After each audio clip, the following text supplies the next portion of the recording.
يا أيها الذين آمنوا إذا نودي للصلاة من يوم الجمعة فاسعوا إلى ذكر الله. الحمد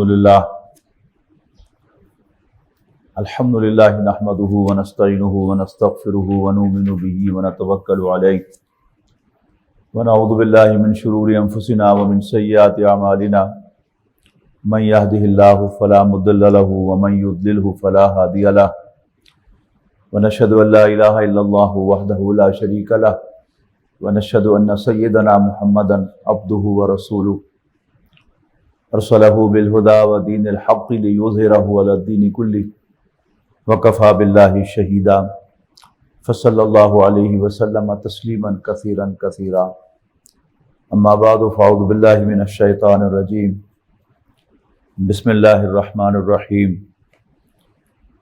الذين ينفقون اموالهم بالليل والنهار سرا وعلانية فلهم اجرهم عند ربهم ولا خوف عليهم ولا هم يحزنون الذين يأكلون الربا لا يقومون إلا كما يقوم الذي يتخبطه الشيطان من المس ذلك بأنهم قالوا إنما البيع مثل الربا وأحل الله البيع وحرم الربا فمن جاءه موعظة من ربه فانتهى فله ما سلف وأمره إلى الله ومن عاد فأولئك أصحاب النار هم فيها خالدون قال النبي صلى الله عليه وسلم الربا 70 جزءا ایسرها ان ينكح الرجل امه. محترم بزرگوں، دوستوں، عزیزوں اور بھائیوں، جیسا کہ آپ سب جانتے ہیں کہ 22 سال کے بعد کل وفاقی شرعی عدالت نے ایک بار پھر یہ فیصلہ دیا ہے کہ بینک انٹرسٹ 100% ربا ہے، اور جسے اللہ تعالیٰ نے منع فرمایا ہے، اللہ کے رسول نے منع فرمایا ہے، اور جس کے بارے میں قرآن مجید میں کہا گیا ہے کہ اگر تم سودی لین دین سے باز نہیں آتے تو پھر فاذنوا بحرب من اللہ ورسولہ، تو اللہ اور اس کے رسول سے لڑنے کے لیے تیار ہو جاؤ۔ میں نے سورہ بقرہ کے 38ویں رکوع کی 2-3 آیات آپ کو بھی سنائی ہیں۔ نبی اکرم صلی اللہ علیہ وسلم نے جن چیزوں کو انتہائی قبیح قرار دیا ہے ان میں سے ایک سود ہے۔ بنیادی طور پر یہ مسئلہ سرپلس کا ہے کہ کسی شخص کے پاس اپنی ضروریات سے زائد کچھ مال ہے، کچھ رقم ہے، اب اس کا بہترین استعمال کیا ہے اور اس کا ورسٹ استعمال کیا ہے۔ ہمارے دین میں، قرآن مجید میں اس سرپلس کا بہترین استعمال یہ بتایا گیا ہے کہ قل العفو، سورہ بقرہ ہی میں وہ آیت آئی ہے کہ یسألونک ماذا ينفقون، اے نبی صلی اللہ علیہ وسلم آپ سے پوچھتے ہیں کہ اللہ کے راستے میں کیا خرچ کریں۔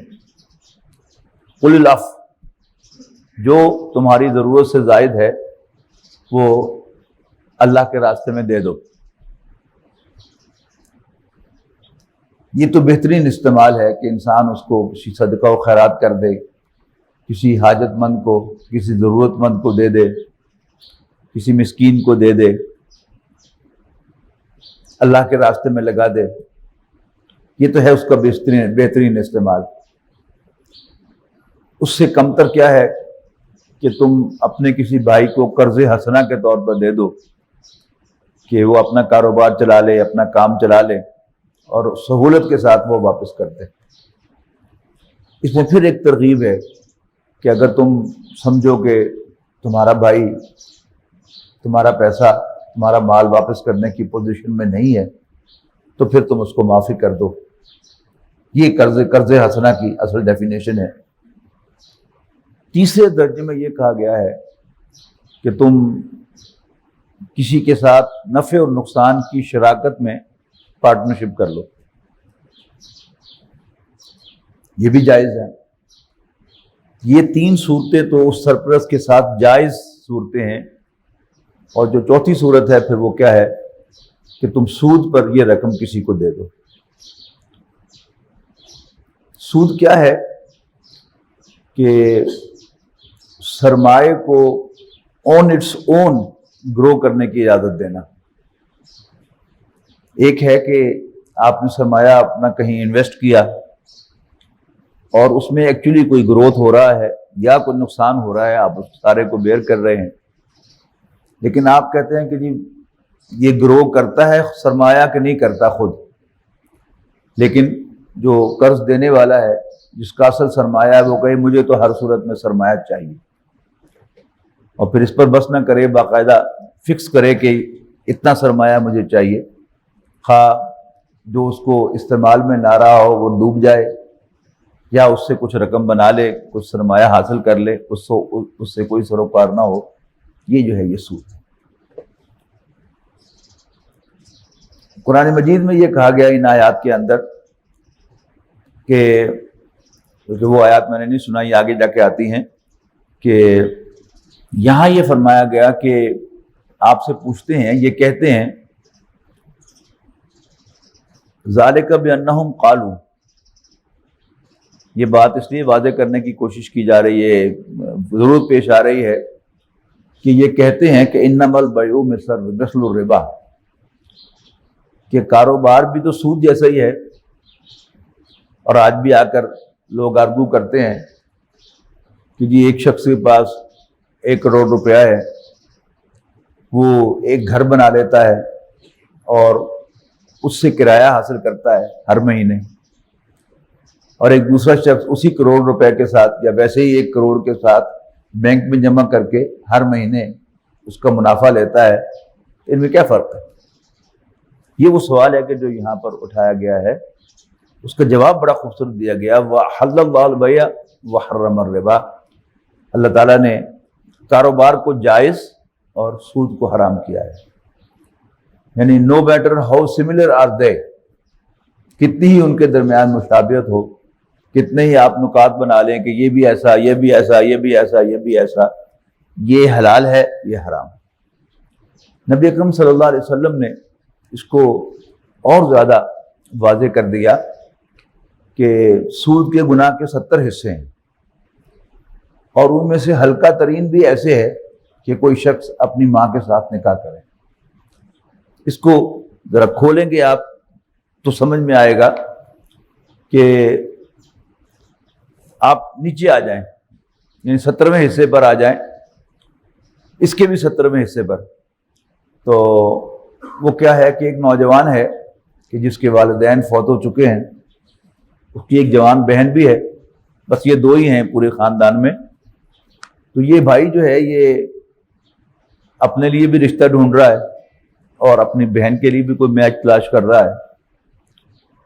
کئی پروپوزلز آئیں، کوئی اس کو پسند نہیں آئے، کسی کو یہ پسند نہیں آئے، تو بات بن نہیں رہی۔ اب اگر وہ شخص، وہ لڑکا، وہ نوجوان مسلمان ہے تو وہ ایک لمحے کے لیے بھی یہ کبھی نہیں سوچتا کہ کیوں نہ ہم دونوں آپس میں شادی کر لیں، ٹھیک ہے نا؟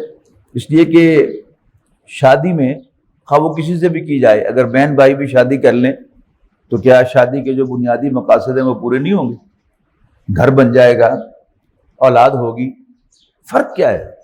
یعنی اگر آپ مائکروسکوپ لگا کر بھی ڈھونڈنا چاہیں کہ بیوی میں اور بہن میں کیا فرق ہے، سوائے ایک فرق کے آپ نہیں نکال کے دکھا سکتے کہ ایک حرام ہے ایک حلال ہے۔ تو اسی طرح کاروبار اور سود، آپ ان کو کتنا ہی ایک جیسا دکھا لیں، لیکن بنیادی فرق کیا ہے؟ ایک حلال ہے، ایک حرام ہے۔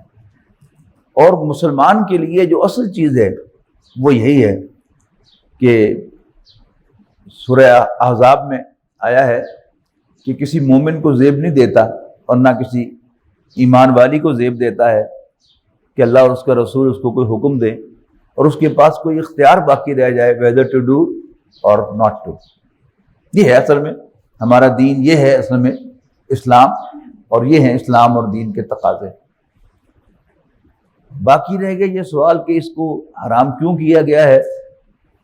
بنیادی طور پر تو اس کی ضرورت نہیں ہے، یہ بات پڑھ لینے کے بعد، سن لینے کے بعد، سمجھ لینے کے بعد کہ ایک حلال ہے ایک حرام ہے.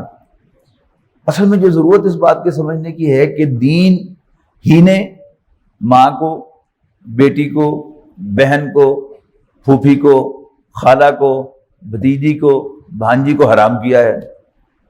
وہ تو ہم سمجھتے ہیں، اور میں نے کہا کہ وہ نوجوان کبھی سوچتا بھی نہیں کہ ایسا کر لوں.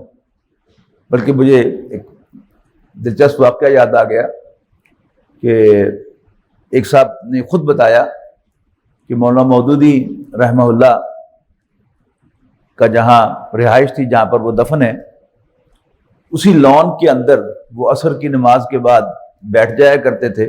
آفس میں نہیں جاتے تھے، وہیں بیٹھے رہتے تھے، اور جو لوگ بھی ان سے ملاقات کرنا چاہتے تھے انفارملی، وہ اسی وقت ان کے پاس آ کے ملتے تھے ان سے، وہیں ان کے ساتھ عصر کی نماز پڑھتے تھے، پھر گفتگو کرتے تھے. ایک صاحب ایک نوجوان کو لے کے آئے، اور وہ بڑا بے دین قسم کا مسلمان تھا، اور روز مولانا سے الٹے سیدھے سیکولر قسم کے سوالات پوچھتا تھا کہ ایسا کیوں ہے، یہ کیوں ہے، وہ کیوں ہے، یہ کیوں اسلام میں، یہ کیوں ہوتا ہے. تو مولانا بڑے تحمل والے آدمی تھے، تو وہ سنتے رہتے تھے. تو ایک دن اس نے آ کر کہا کہ مولانا وہ میری بہن کا رشتے کے بارے میں دعا کریں کہ اللہ تعالیٰ اس کے لیے کوئی مناسب پروپوزل بھیج دے. تو پہلے تو وہ سارے سوالات سن کر مولانا خاموش رہتے تھے. تو پھر اس دن انہوں نے اس سے کہا کہ بھئی یہ تو ہمارا مسئلہ ہے، آپ خود کیوں نہیں اس سے شادی کر لیتے؟ جب تم دین کو مانتے ہی نہیں ہو تو پھر تمہارے اوپر تو کوئی پابندی نہیں ہے. تو اس کے بعد وہ نہیں آیا، لیکن وہ صاحب جو انہیں لے کر آتے تھے انہوں نے بتایا کہ اس دن سے اس نے نماز پڑھنی شروع کر دی. تو بہرحال بڑے لوگوں کی بڑی باتیں ہوتی ہیں کہ جو سوالات الٹے سیدھے کرتا رہتا تھا اس پر تو کوئی جواب نہیں دیا، یعنی اپنا حق محفوظ رکھا. اور پھر جب اس نے بہن کے رشتے کے بارے میں کہا تو پھر انہوں نے چوٹ لگائی، اور اس کو پھر بات سمجھ میں آ گئی کہ یہ مسئلہ جو ہے یہ حلال و حرام کا ہے. اللہ نے اس کو حرام کیا ہے اور باقی سب عورتیں میرے لیے حلال کی ہیں. تو اس میں بات سمجھنے کی ہے. لیکن اضافی طور پر جیسے سورہ بقرہ ہی میں آیا ہے نا کہ حضرت ابراہیم علیہ السلام نے ایک دن اللہ تعالیٰ سے کہا کہ ربی ارینی کیف تحیی الموتیٰ، ربا ذرا مجھے دکھا تو صحیح کہ تم مردوں کو کیسے زندہ کرے گا. تو اللہ تعالیٰ نے کہا اولم تؤمن، کیا تم مانتے نہیں؟ میں نے کہا بلا کیوں نہیں مانتا ہوں، ولکن لیطمئن قلبی، لیکن میں دل کا اطمینان چاہتا ہوں. تو اس دل کے اطمینان کے لیے میں صرف عرض کر رہا ہوں، ورنہ یہ بات جو میں نے کہہ دی ہے وہ کافی ہے یہ بتانے کے لیے کہ یہ حلال ہے، یہ حرام ہے، یہ کھلا راستہ ہے. حلال کے کتنے راستے ہیں ہمارے پاس، کاروبار کے، ملازمت کے، لین دین کے، لیکن کیا ایک حرام راستہ ایسا رہ گیا ہے کہ ہم نے ضرور اس میں منہ مارنا ہے. کئی دفعہ لوگ آتے ہیں میرے پاس، مجھ سے زیادہ بحث کرنے کی کوشش کریں، میں تو انہیں صاف کہہ دیتا ہوں کہ بھئی دیکھو اللہ تعالیٰ نے کہا ہے کہ اگر تم سود سے باز نہیں آتے تو فَاذَنُوا بِحَرْبٍ مِّنَ اللَّهِ وَرَسُولِهِ، تو اللہ اور اس کے رسول سے لڑنے کے لیے تیار ہو جاؤ. تو اگر تو اتنے تکڑے ہو کہ اللہ اور اس کے رسول سے لڑ سکتے ہو تو گو ایڈ، لیکن اگر سمجھتے ہو کہ میں اللہ اور اس کے رسول سے نہیں لڑ سکتا تو باز آ جاؤ. تو صرف وہ دل کے اطمینان کے لیے عرض کر رہا ہوں کہ بہت یہ بات جو ہے وہ آج سمجھی جاتی ہے کہ جی سارا دنیا کی ترقی شاید رک جائے گی اگر بینکنگ کا یہ نظام جو ہے یہ ختم ہو گیا یا بینک کا کاروبار ختم ہو گیا. اس سے پہلے کہ مزید میں بات کروں، اس بینک کے کاروبار کو اچھی طرح ہمیں سمجھنا چاہیے کہ یہ بینک ہے کیا. یہ غریب آدمی، متوسط آدمی اور lower middle class, higher middle class میں، اور ملازمین کا جو پیسہ ہے تنخواہ کا اس کو اکٹھا کرتا ہے اور پھر سرمایہ داروں کو آگے دیتا ہے اور وہ اس سے اپنے کاروبار کو اور زیادہ بڑھاتے ہیں. کاروبار شروع کرنے کے لیے نہیں، اپنے کاروبار کو بڑھانے کے لیے. اگر ان کی ایک مل ہے تو وہ 2 اور لگا لیں، 10 ملیں ہیں تو 10 اور لگا لیں. یہ ہے اصل میں سارا کا سارا یہ سودی نظام. اچھا پھر اس میں کیا ہے کہ یہ جو اس کے اندر دھوکے کا پہلو ہے اس کو بھی سمجھ لیں کہ ایک غریب آدمی جو اپنی کسی ضرورت کے لیے جمع کرتا ہے کہ میں نے پلاٹ لینا ہے, میں نے بچے کی شادی کرنی ہے, وہ ہر مہینے اپنی تنخواہ میں سے کچھ نہ کچھ بچاتا ہے اور جمع کرتا ہے. اب بینک اسے دھوکہ دیتا ہے کہ میں تمہیں 100 کے 110 دوں گا, سال کے بعد میں تمہیں 100 کے 110 دوں گا, لیکن اس کی جو پرچیز ویلیو ہے 110 کی وہ 90 بھی نہیں رہتی. آپ دیکھ رہے ہیں جس طریقے سے مہنگائی جو ہے وہ دن بدن بڑھ رہی ہے, دن بدن بڑھ رہی ہے. آپ کوئی مکان شروع کریں اس کا شروع میں اسٹیمیٹ اور ہوتا ہے اور پھر جب تک وہ کمپلیٹ ہوتا ہے اس کا اسٹیمیٹ بڑھ جاتا ہے, یہاں تک کہ جو سرکاری ٹھیکے ہیں ان میں ایک ٹھیکہ طے ہوتا ہے اور پھر دوبارہ جو ہے وہ اینڈ پر ہوتا ہے کہ جی اتنی انفلیشن ہو گئی ہے, اتنی مہنگائی بڑھ گئی ہے, لہذا اب جو ٹھیکہ ہے اس کو بڑھایا جائے. اور یہ سارا دنیا میں کام جو ہے وہ چل رہا ہے. یعنی جو کوئی ایسٹ بناتا ہے وہ ایسٹ اپریشیٹ ہو جاتا ہے اور جو جس کا پیسہ ہوتا ہے وہ ڈیپریشیٹ ہو جاتا ہے. یہ چیز جو ہے یہ عام آدمی نہیں سمجھتا. اچھا پھر یہ کہ بینکنگ کے اس نظام کے جو شکنجے ہیں وہ دن بدن بڑھتے چلے جا رہے ہیں. مثلا جن چیزوں کو ہم بڑی ایک فیسلٹی سمجھتے ہیں کہ واہ جی بڑی آسانی ہو گئی, اب بینک کارڈ ہے, کریڈٹ کارڈ تو چھوڑ دیں وہ تو سراسر سود ہے. بینک کارڈ, اب یہ بینک کارڈ ہمارے پاس ہے تو جب چاہیں ہم اے ٹی ایم پہ جائیں اور پیسے نکلوا لیں, تو اگر پیسے وہاں پر رکھے ہوئے ہوں گے تبھی ہم نکلوائیں گے نا. اب ایک تنخواہ دار آدمی ہے, پہلے وہ تنخواہ گھر لے کے آتا تھا اور اس میں سے ایک اندازہ ہوتا تھا کہ میں 30,000 میں سے 25-27 ہزار خرچ کر لوں گا اور 2-3 ہزار روپے وہ بینک میں جمع کرا دیتا تھا, یا مہینے کے آخر میں بچت ہو گئی تو جمع کراتا تھا. اب قانون جو ہے وہ کیا ہے, یعنی دینی اداروں کو بھی, انجمن خدام القرآن سے بھی آڈیٹرز تقاضا کرتے ہیں کہ آپ کیش تنخواہ نہ دیں اپنے ملازمین کو, آپ بائی چیک تنخواہ دیں. بائی چیک کا مطلب کیا ہے, کراس چیک ہو اور وہ ملازمین جو ہیں وہ چیک بینک میں جمع کرا دیں, ان کی پوری تنخواہ بینک میں چلی جائے, اس کے بعد اپنے کارڈ سے وہ نکلواتے رہیں.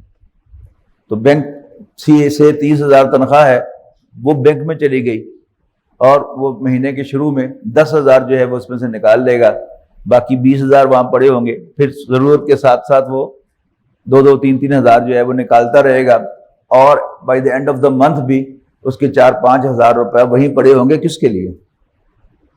اگر کہیں اس غریب آدمی کو 30,000 تنخواہ والے کو ضرورت پڑ جائے تو بینک اس کو ایک دھیلا بھی نہیں دے گا. لیکن ایک سرمایہ دار جو ہے وہ اپنے آفس میں بیٹھتے ہوئے چیک سائن کرے گا اور اوور ڈرافٹ جو ہے وہ حاصل کر لے گا, بینک سے قرضہ حاصل کر لے گا. یہ ہے بینکاری کا نظام کہ غریب کو غریب تر کرنا اور امیر کو امیر تر کرنا. غریب کو اتنا دبا دینا کہ وہ کبھی اپنی کوئی بنیادی ضرورت جو ہے وہ حاصل نہ کر سکے. یعنی اب جس طرح سے انفلیشن بڑھی ہے, کوئی آدمی, تنخواہ دار آدمی جو ہے وہ اب پلاٹ نہیں خرید سکتا جب تک پھر وہ بینک سے قرض نہ لے. حالانکہ ساری عمر اس نے پیسہ بینک میں رکھا ہے جو بینک نے استعمال کیا ہے, سرمایہ داروں کو دیا ہے, لیکن اسے وہ قرض جو ہے وہ نہیں مل سکتا. اب وہ دوبارہ اگر قرض حاصل کرے گا تو وہ جو زیادہ شرح سود ہے اس کو تو 100 کے 110 ملے تھے, لیکن اب وہ 100 سے 125 کے واپس کرے گا تب اس کو قرض ملے گا. یہ ہے سارا کا سارا بینکاری کا نظام. اور یہ ساری کی ساری یہ صورتیں رائج ہوئی ہیں ہماری جدید معاشیات کے اندر, اور جن کو بڑا بلیسنگ سمجھا جاتا ہے, یہ انسانیت کے ساتھ بہت بڑا دھوکہ ہے. انشورنس بڑی ایک اٹریکٹیو چیز ہے کہ آپ کی لائف انشور ہو گئی, آپ کے ایسٹس انشور ہو گئے, اور اب کوئی نقصان آپ کو بھرنا نہیں پڑے گا. اب لفظ پر غور کریں, نقصان آپ کو بھرنا نہیں پڑے گا. نقصان تو ہوا کہ نہیں ہوا؟ اب وہ نقصان کہاں جائے گا؟ وہ پوری قوم جو ہے وہ برداشت کرے گی, لیکن آپ اس نقصان کو برداشت نہیں کریں گے. اس کی میں آپ کو مثال دیتا ہوں کہ ایک شخص جو ہے وہ ایک فیکٹری لگاتا ہے، سے ماچس کی فیکٹری ہے، اور اس نے 1 کروڑ روپیہ اس کے اوپر انویسٹمنٹ کی ہے.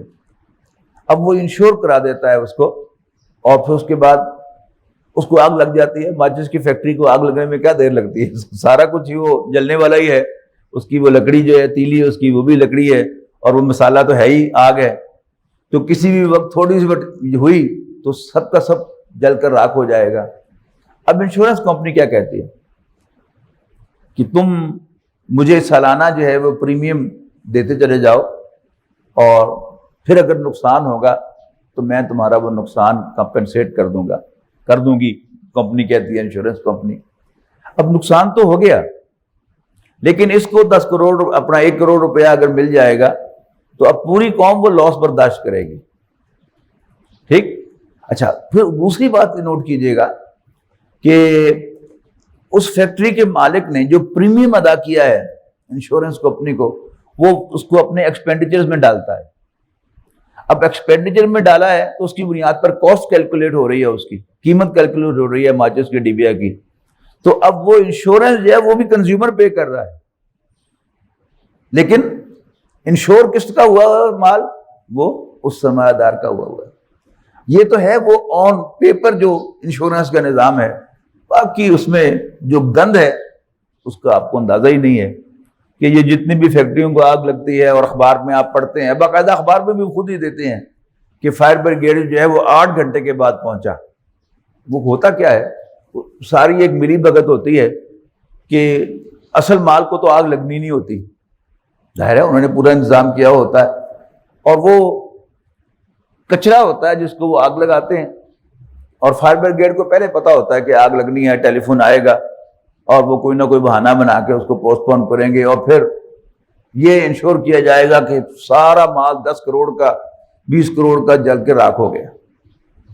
وہ میرے تائیداد بھائی وہ اکاؤنٹنٹ تھے ایک مل کے اندر، تو ظاہر آڈٹ کے لیے جب اکاؤنٹس گئے تو حمید چودھری اینڈ کمپنی کے مالک جو تھے حمید چودھری صاحب مرحوم، تو وہ ظاہر ہے بڑے سینئر اکاؤنٹنٹ تھے. تو انہوں نے دیکھا کہ یہاں گھپلا ہے کوئی، تو انہیں بلایا کہ اے کتا ہے. تو انہوں نے کہا کہ جی وہ میاں صاحب نے باہر سے ہی پیمنٹ جو ہے وہ لے لی تھی، مجھے بتایا بھی نہیں تھا، میرے پاس کوئی راستہ نہیں تھا ایڈجسٹ کرنے کا، تو پھر میں نے اسی طرح گول گول کیا اس میں. تو انہوں نے اشارہ کیا کہ ماچس کوئی نہیں سی.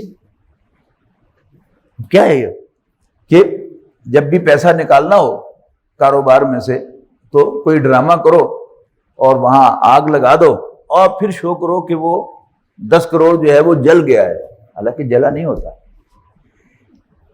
یہ تو ایک مثال ہے نا کہ میاں صاحب نے باہر سے پیمنٹ لے لی، اب اکاؤنٹنٹ جو ہے وہ پریشان ہے.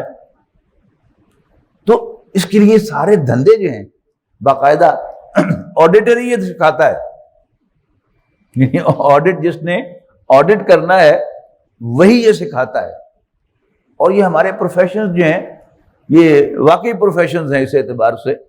وہ ایک پتہ نہیں لطیفے کی بات ہے یا واقعی بات ہے کہ کراچی میں کسی اکاؤنٹ کلرک کی کو پوسٹ تھی، اس کے لیے انٹرویو ہو رہا تھا، اور 2-4 باتیں ادھر ادھر کی. ایک سوال جو ہے وہ سب سے پوچھ رہے تھے کہ 2 کتنے ہوتے ہیں. باہر آئے کہتے یار کوئی اکاؤنٹس کا سوال نہیں پوچھا، بس یہی پوچھا 2 کتنے ہوتے ہیں.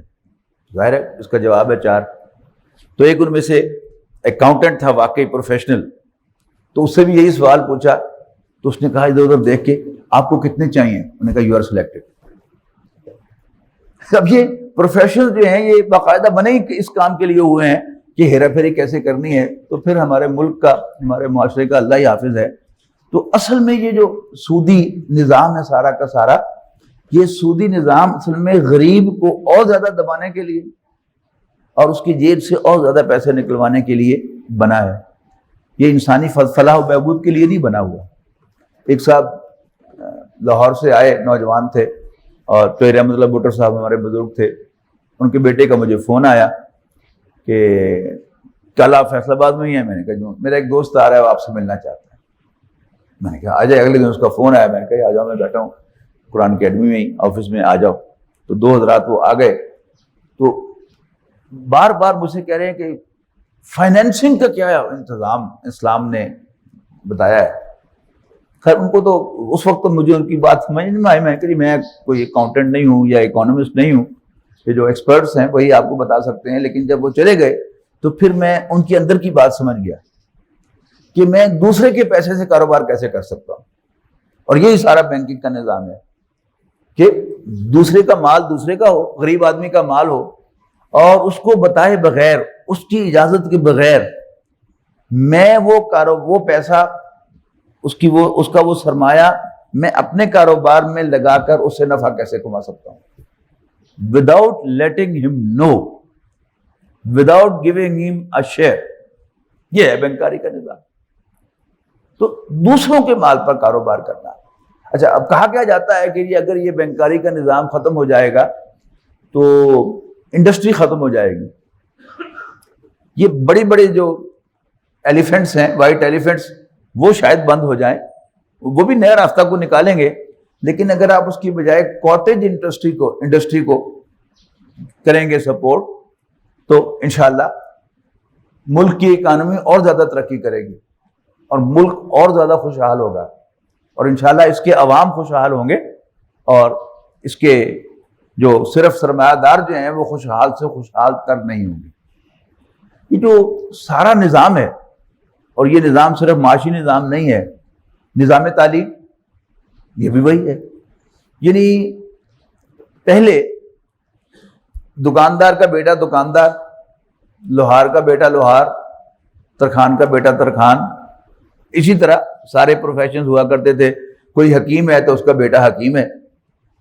اب کیا ہے, آپ کو ہر کام کے لیے اس نظام سے ایک سرٹیفکیشن لینی پڑتی ہے, ڈگری لینی پڑتی ہے. اس لیے اب وہ لاہور جو ہے وہ میکینیکل انجینئر بن گیا ہے. اب ظاہر ہے اسے میکینیکل انجینئرنگ کی ڈگری جو ہے وہ لینی ہے.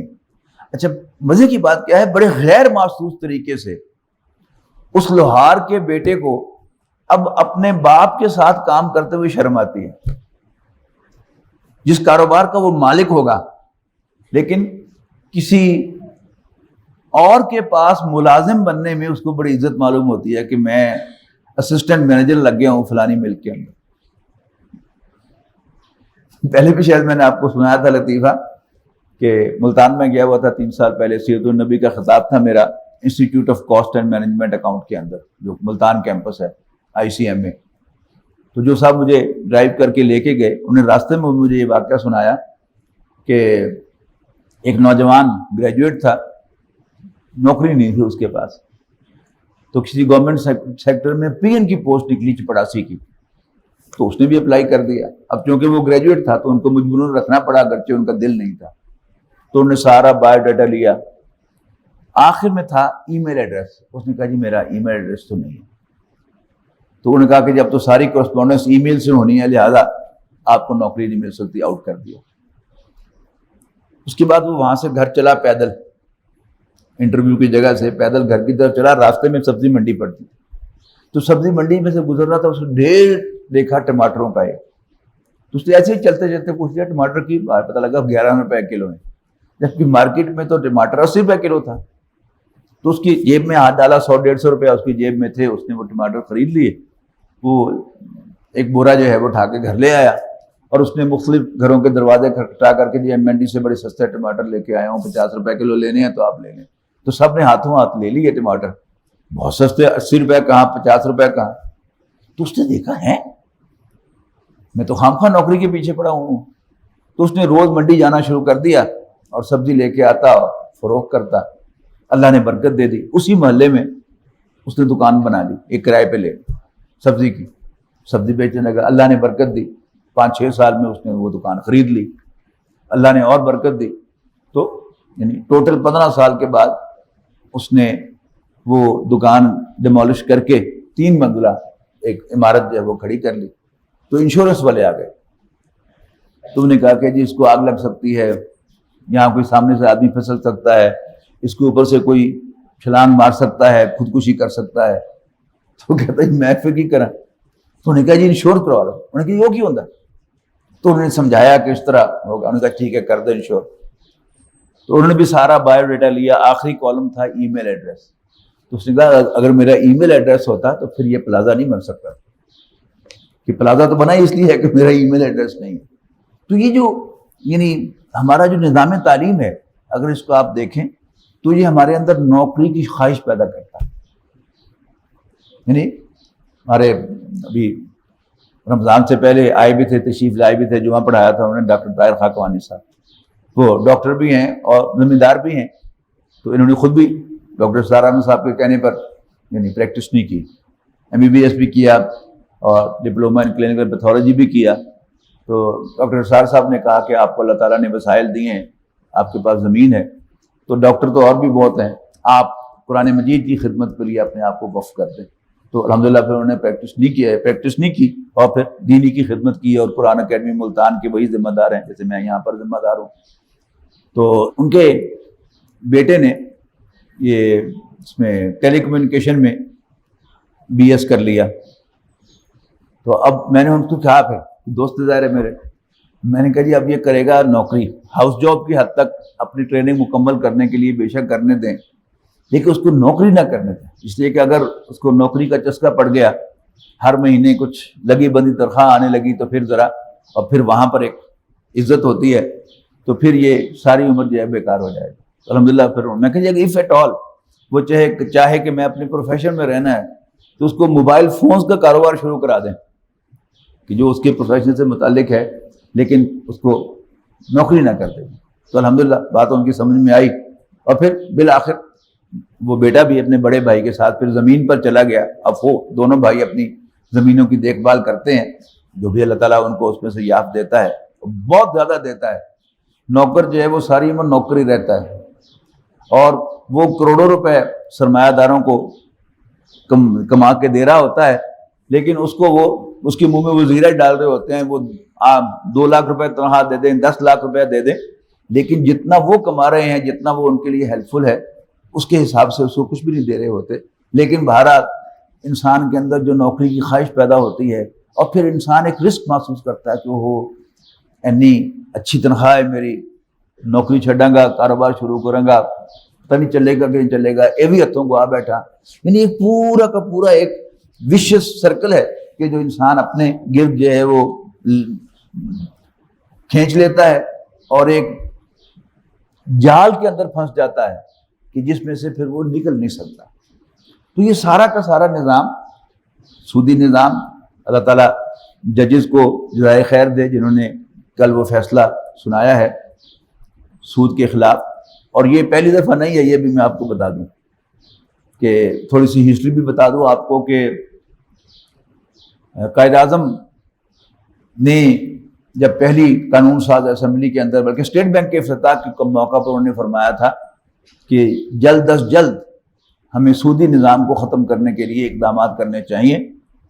لیکن ظاہر بات ہے قائد اعظم اللہ کو پیارے ہو گئے، اور اس کے بعد پھر جو پچھلے لوگ تھے ان کو خود پوری طرح دیکھنے والا اتنا سمجھدار آدمی نہیں تھا کہ ان کو چیک کر سکتا۔ اور پھر جو لیاقت علی خان کے زمانے میں قرارداد مقاصد پاس ہوئی، قرارداد مقاصد کو سمجھ لی کیا کہ کانسٹیٹیوشن اسمبلی میں یہی بات پاس ہو گئی کہ حکمرانی اللہ تعالیٰ کی ہے، اصل حکمران اللہ تعالیٰ ہے، اور پاکستان کا نام جو ہے اسلامک ریپبلک آف پاکستان ہوگا، اور یہاں پر اللہ کے اور سنت رسول کے، قرآن و سنت کے احکام جو ہے وہ نافذ ہوں گے۔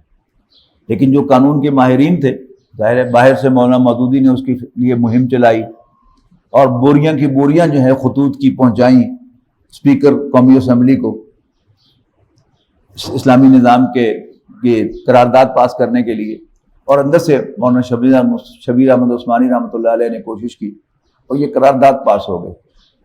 لیکن جو ماہرین کانسٹیٹیوشن، ماہرین قانون بیٹھے ہوئے تھے، انہوں نے اس کے ساتھ ایک بڑا لمبا ہاتھ کیا۔ انہوں نے یہ کیا کہ قرارداد مقاصد کو آئین کا پریمبل بنا دیا، اس کا دیباچہ بنا دیا، آئین کا حصہ نہیں بنایا۔ اب یہ ٹیکنیکلی کیا چیز تھی کہ یہ ایک ڈائریکشن ہے لیکن آپریٹو کلوز نہیں ہے۔ پھر جنرل ضیاء الحق نے آ کر 8ویں ترمیم کے ذریعے قرارداد مقاصد کو آئین کا حصہ بنایا، اور اب کلوز نمبر 1 جو ہے وہ قرارداد مقاصد ہے، اور ساتھ ہی ساتھ انہوں نے اسلامائزیشن کے لیے کچھ انسٹیٹیوشن بنائے.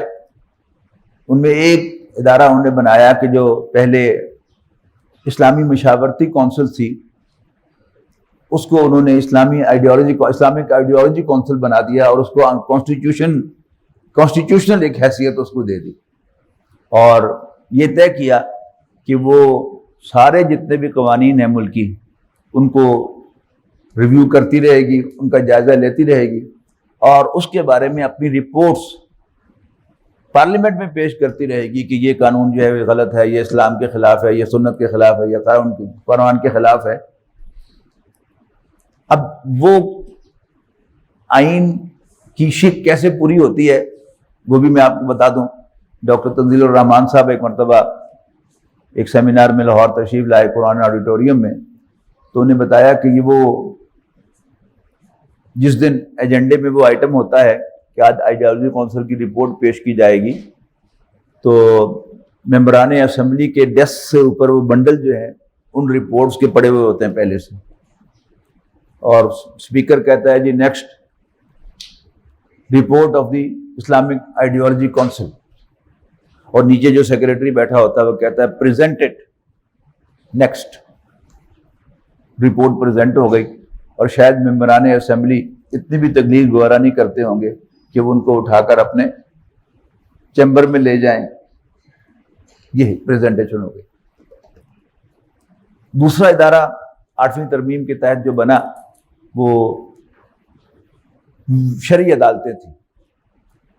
شرعی عدالت کیا ہے کہ کوئی بھی شخص, کوئی بھی پاکستانی کسی مفتی کے فتوے کے ساتھ کسی بھی قانون کے بارے میں شرعی عدالت سے رجوع کر سکتا ہے کہ یہ فلاں فلاں قانون جو ہے یہ اسلام کے خلاف ہے, اور پھر وہ شرعی عدالت جو ہے وہ فریقیں گورنمنٹ کو اور جو اپیلنٹ ہے ان کو نوٹس دے گی, اور پھر وہ اپنی رائے رکھیں گے اور پھر اس پر فیصلہ دیا جائے گا. لیکن وہاں بھی کیا ہوا کہ جو ظاہر قانون لکھنے والے تو وہ تو ماہرین قانون ہوتے ہیں, انہوں نے بڑے زبردست 2 کام کر دیے وہاں پر, الٹے کام اسلام کا راستہ روکنے کے لیے. ایک تو اس میں انہوں نے یہ طے کر دیا کہ جو پروسیجرڈ لاز ہیں ان پر کوئی ہیئرنگ جو ہے وہ کوئی بھی شرعی عدالت نہیں کر سکتی, نہ شرعی عدالت, نہ وفاقی شرعی عدالت, نہ اپیلنٹ کورٹ, کوئی بھی اس کو سن نہیں سکتا. اور دوسرا جو آئلی قوانین ہیں جو فیلڈ مارشل ایوب خان نے نافذ کیے تھے, اور اس میں علماء کی متفقہ رائے ہے کہ وہ اسلام کے خلاف ہیں, ان کے خلاف بھی کوئی پٹیشن انٹرٹین نہیں کر سکے گی شرعی عدالت. اور مزید 10 سال تک مالی معاملات پر بھی کوئی پٹیشن انٹرٹین نہیں کی جا سکتی. لیکن جو ہی 10 سال پورے ہوئے تو پٹیشن آ گئی. جسٹس تنزیل الرحمان صاحب اس وقت چیف جسٹس تھے شرعی عدالت کے, تو الحمدللہ انہوں نے بڑا زوردار ایک فیصلہ لکھا, اور اس کے خلاف پھر اپیل کل چلی گئی وفاقی شرعی عدالت میں. ان دا مین ٹائم ڈاکٹر تنزیل الرحمان صاحب جو تھے پروموٹ ہو کر وفاقی شرعی عدالت میں چلے گئے. اچھا, وہاں پھر نئے سرے سے ہیئرنگ ہوئی, اور وفاقی شرعی عدالت نے پھر دوبارہ جو ہے وہ کنفرم کر دیا فیصلہ شرعی عدالت کا کہ یہ سود کا جتنا, یہ بینک کا جتنا لین دین ہے وہ بھی سود ہے اور ربا کے ہیڈنگ میں آتا ہے, لہذا اس کو بھی گورنمنٹ جو ہے وہ 1 سال کے اندر اس کو بند کرے. اس کے بعد پھر وفاقی شرعی عدالت کے اندر اپیل دائر کر دی گورنمنٹ نے, اور وفاقی شرعی عدالت نے پھر دوبارہ نہیں, وفاقی شرعی عدالت میں کافی دیر تک وہ کیس پڑا رہا.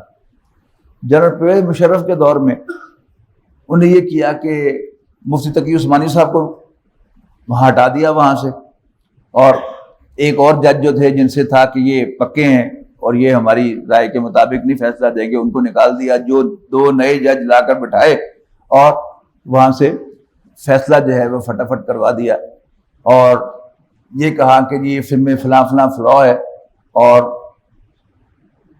اس کو کہا کہ نہیں یہ نہیں ہے.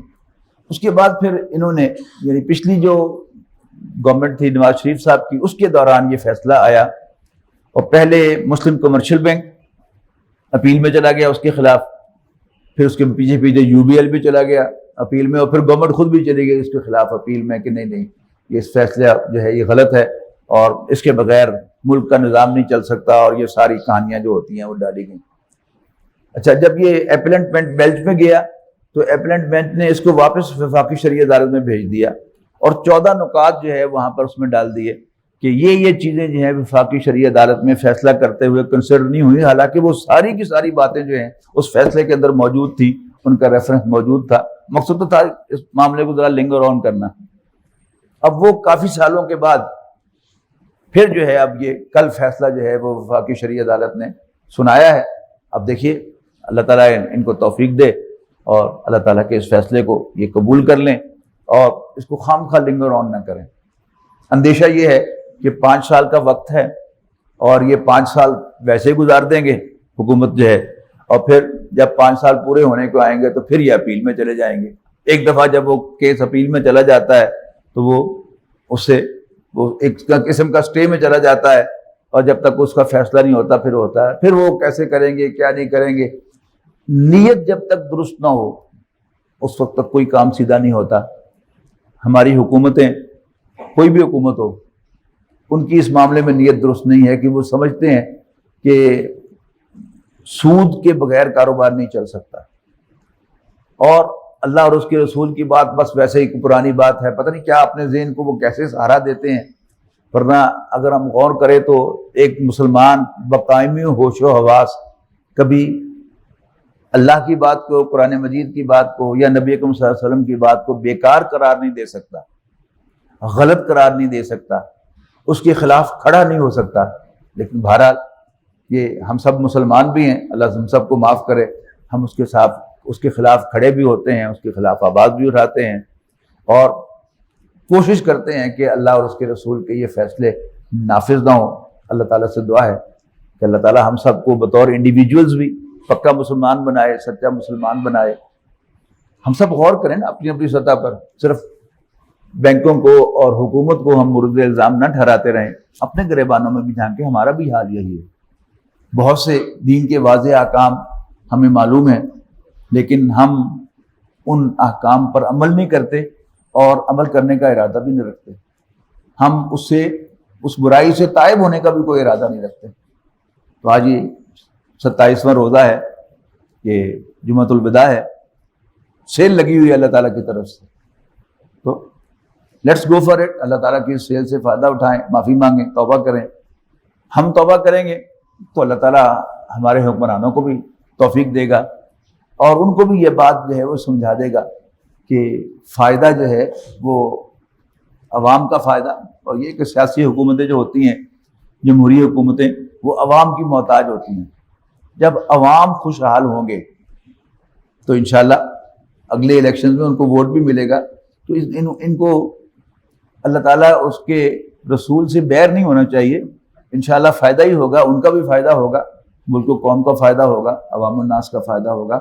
اقول قولی ھذا واستغفر اللہ لی ولکم ولسائر المسلمین والمسلمات۔